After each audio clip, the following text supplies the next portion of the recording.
What's up, guys? Chris, VA Travels, back down here in Hanover County in the little town of Ashland, and we're going to visit the Ashland History Museum. Check this place out.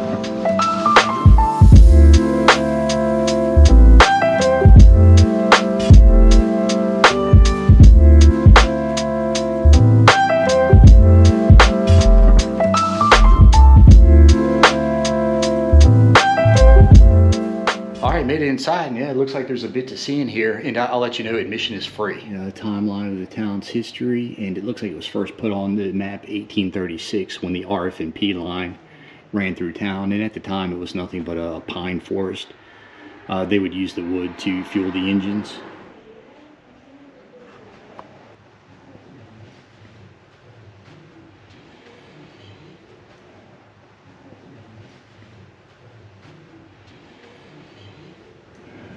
And railroad gauge and spikes. A rail gauge is a measurement between the inner sides of the rails. Railroads in the South usually used a 5-foot gauge. Yeah, here you go. Like I say, 1836. Here's a little schedule. Petersburg, 10 o'clock. Richmond, 4 a.m. And Captain Blair Bowling was one of the first guests on the inaugural trip.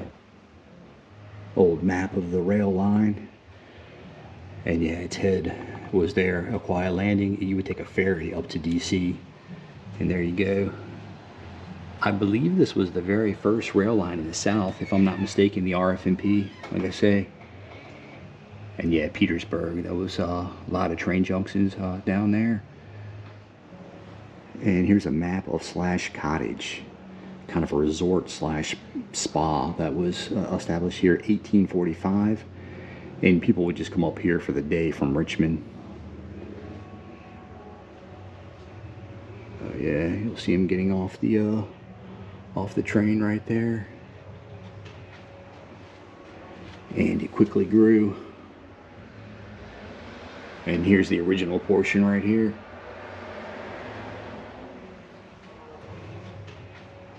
Eventually the resort contained 17 buildings, and then you'll see down here 1855 Slash Cottage changed its name to Ashland. Oh, and interesting, Ashland gets its name, it was to honor Henry Clay. It was named after his estate out there in Kentucky that was called Ashland. An advertisement for horse races, pretty neat. Pretty good picture of a racetrack up here. This is actually a horse racetrack up in New England, but pretty similar to the one that was here in town, just a couple blocks away. 1st Regiment of the Virginia Volunteers. This is a good drawing right here. And you'll see the flag right there. 16 stars, is that? Okay. And this is kind of a social affair, and this is just about a 2-minute drive from where we're at. Where is it then? May 22nd, 1858. Oh, all right. Let me go get you. After the drilling, they held a ball. This would be May 25th, 1858, and this is an ad that appeared in the dispatch. 1st Regiment of Virginia Volunteers.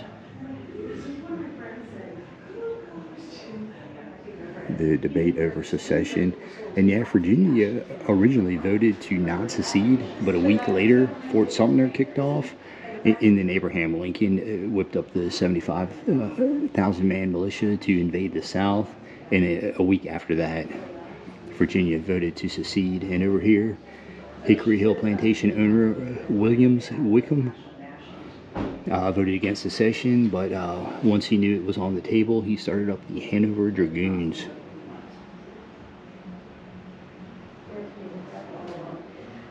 Over here, Ashland's Male Academy master, St. George Tucker, started up the Ashland Greys in December of 1860. They eventually enlisted into Confederate service. They became Company E of the 5th Virginia Regiment. There you go. Ashlanders who joined the Confederacy. Again, here's that Williams Wickham, those Hanover Dragoons, and yeah, we just talked about George Tucker, his Ashland Greys. Over here, the Ashland Light Artillery. Not going to pronounce that first name. And then Patrick Henry Rifles, William Dabney, became Company C of the 15th Virginia Volunteer Infantry. And here's a young man with his epaulets on, posing for a ambrotype photo. And yeah, the photos that were on glass were ambrotypes. Metal images were tintypes or ferrotypes. And he's got his little book down there. So Camp Robinson eventually became Camp Ashland. And the Confederate government, they leased the race course to train the cavalry soldiers. And over here, William Clark Corson. He was a 24-year-old that wrote over 60 letters to a sweetheart, Jenny Hill. She was 17 years old. Yeah, he served in the Cumberland Light Dragoons of the 3rd Regiment of the Virginia Cavalry. And just talking about what life was like in the camp. You can pause and read, and it looks like the desk he might have used right here. Pretty cool. Yeah. And so would this be an ambrotype on glass of Jenny? Pretty cool. Local historic home off of 904 Center Street, South Center Street. And kind of a Queen Anne vibe. And is this open during the weekend all? We're open Friday, Saturday, Sundays. If you give me that. Watercolor over here called In the Hospital. It's from 1861, and it was painted by Confederate veteran and artist William Ludwell Shepherd. And you'll see a wounded soldier here with either a loved one or a nurse. And maybe some doctors or surgeons back here working on this guy. Yeah, that's all here. To me it feels small. Right. Headstone of a Confederate private, Thomas R. Rathbone. Okay, so Ashland Company. And then over here, this obelisk dedicated to the Confederate dead, 1888. A drawing here of the commencement of the Battle of Hanover Courthouse. And Hanover saw some action. We know Cold Harbor, North Anna. Alright, so blueprints of the town from 1866, April of 1866. Monthly events, so they do 4th Fridays, May through September and October. They started doing Halloween. Alright, so there's Macon Street, And now, Glade Street, and also Early Street. Train day was the Check out these Confederate bills. And what is this? Some sort of Indian figure here? Miners and Planters Bank. $5 bill.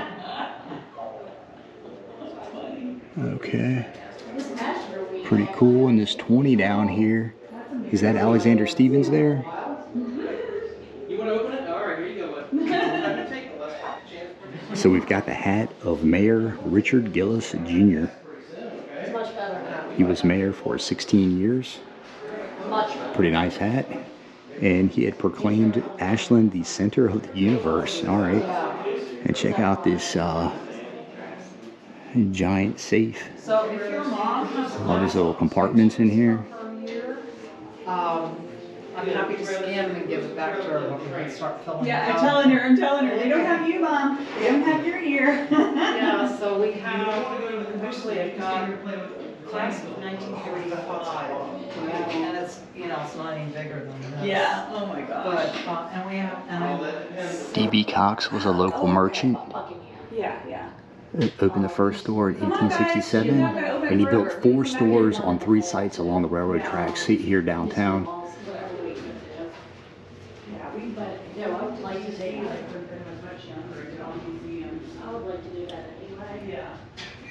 Yeah, some of you locals might be familiar with this store.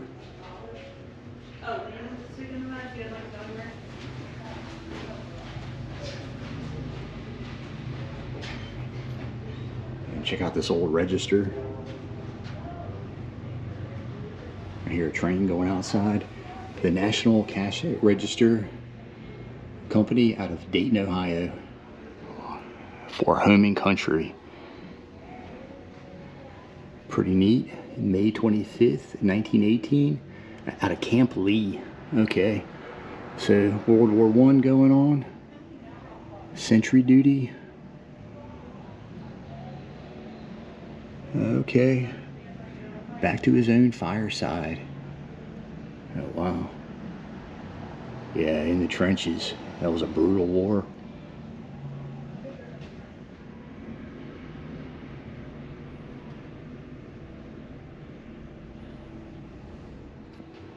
Randolph-Macon, the big college here in town. It was founded in 1830 in Boyd, but moved here to Ashland after the Civil War. Here you go. Engraving from 1880. 1886 to 1887. Why are they holding a broom and a pail, I wonder? All right, some housing. Up here it looks like we have an African American school. When Hanover County started public education for children in 1871, students in both black and white graded schools used the McGuffey's Reader. Is that McGuffey's Reader right there? In public education, I thought started in Virginia in the 1840s. So, was that just the first black school? I wonder. Well, down here it says a school for black children was first adopted at the Shiloh Baptist Church, October 1866, with an enrollment of 102 students. And check out this telegraph. Lightning arrestor. Wires go across up there. Yeah. Pound out your message. That'd be a pretty tedious job. All right, so the RF&P closed 1967, and in 1985 they donated the building to the town of Ashland. Well, there it is. Just a 1.5 story, 3-bay building. 2 small wings on the sides. Check out that Volkswagen van right there. Patrick Henry High School, class of 1959. There they are.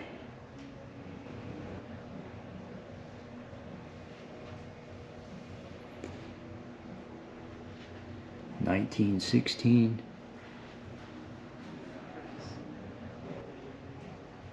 Oh, pretty neat little kind of watercolor type painting back here, the RF&P. Pretty cool. A little trolley right here. And a model of just part of the town. Yeah, there it is. Oh, conductor's hat back there. Little buttons. It's down here, lock. Wow, it's quite a tool right there. Yeah, big old oil can back there, and yeah, lantern. Oh yeah, it says RF&P on the side there. Again, don't forget, home of Secretariat. Secretariat was technically born just across the border in Caroline County, over at the Meadow Farms right near Kings Dominion, for you locals. Yeah, 51 years ago, he won the Triple Crown. So, just let me tell you how these stories got in here. There it is. So in 2008, we were 150 years old, and they decided to put this yearbook together. So there's history up front, but the most everybody who ever lived in Ashland could submit stories about their family, about their business, whatever. All right, so looks like manager Penny Tweedy, the breeder, that would be C.T. Chainery, and owner Meadow Stable.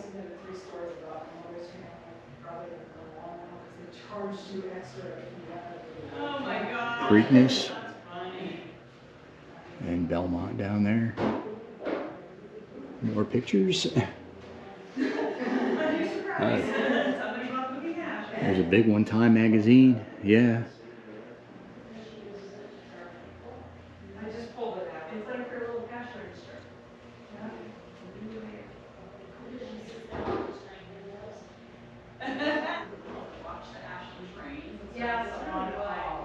Another good painting of the train station.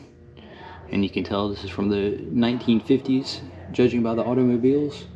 Maybe 1940s. And I know some of you guys like looking at blueprints. Oh, the Henry Clay Inn.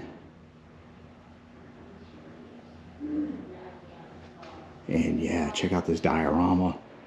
Unfortunately, I'm not that familiar with Ashland.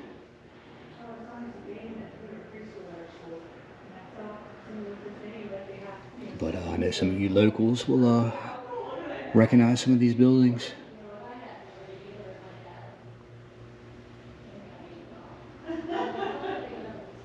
Oh, back there, Washington Franklin Hall, Randolph-Macon.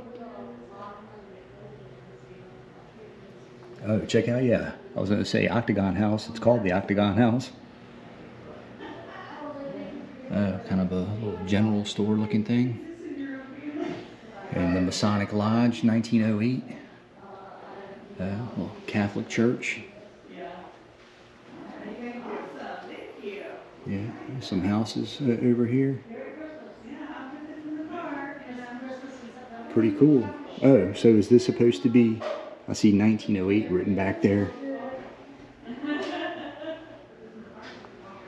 Another old layout of the town. Oh, Coleman's Hotels is for colored people. They would have been listed in the, what is it called, the Green Book. Blacks were not allowed to stay at the Ashland Hotel or the Henry Clay Inn, so they had to walk to the Coleman's Hotel. Old caboose lantern over here.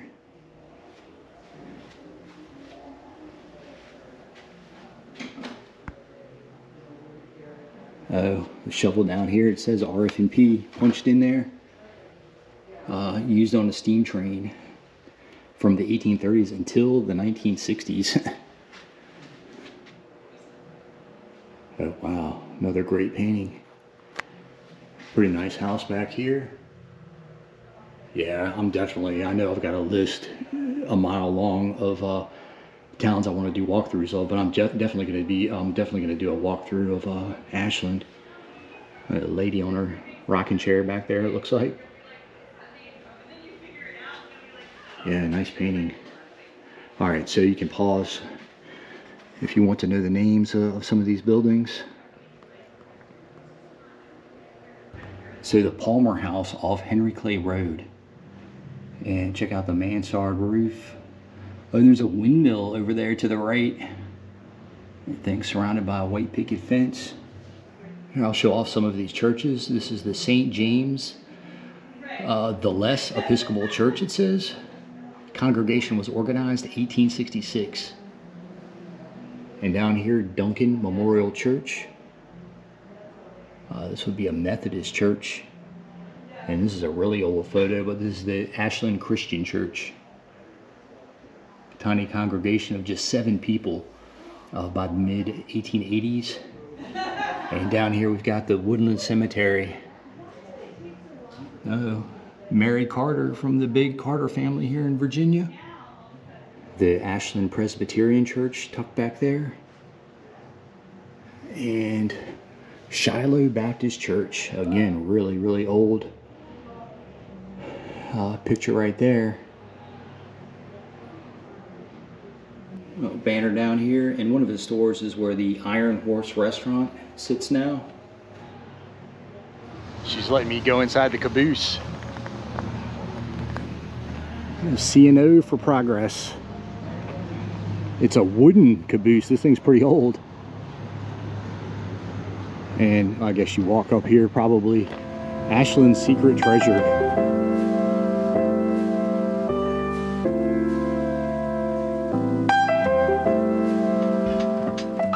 Alright, so this turnstile here, that's how you would stop. This is before air brakes, so you manually would have to turn that to stop the car. You had one of those on each one of the cars. So yeah, they weren't really precise on where the trains would stop at that time before air brakes. Alright, so here we are, strong wood smell. See kind of a bed, and there would be three workers. The conductor, the flagman, and the brakeman would stay in the caboose here. And you'll see this old iron stove. And you'll see they would have the lip on them just for when the plates, so if they would rock back and forth. And sink back here. Oh, some uneaten Nature Valley bars. Over here, okay, this I'm allowed to touch. She said I could touch, but ice box here. So yeah, a little refrigerator, I guess. And you'll see some cabinets. You can sit up there. Okay, a little kind of glove box type thing. And yeah, some more beds back here. Okay. And what is this little telegraph, little setup? I guess the kind of conductor would be working here. This would be his little workstation. Oh, some photos. Yeah, they actually found this thing in a field in Fluvanna County. I'll also tell you, yes, they really fixed it up. It was used as a retail store briefly. Yeah, this thing was in use from 1926 until 1974. Okay, here it is, all fixed up. You should try it today. That's it for my tour of the Ashland History Museum. Cool place to check out. And I like visiting these museums, just learning about these small towns. And yeah, once again, admission is free. So anyway, guys, gonna get out of here. As always, like and subscribe. See you on the next one.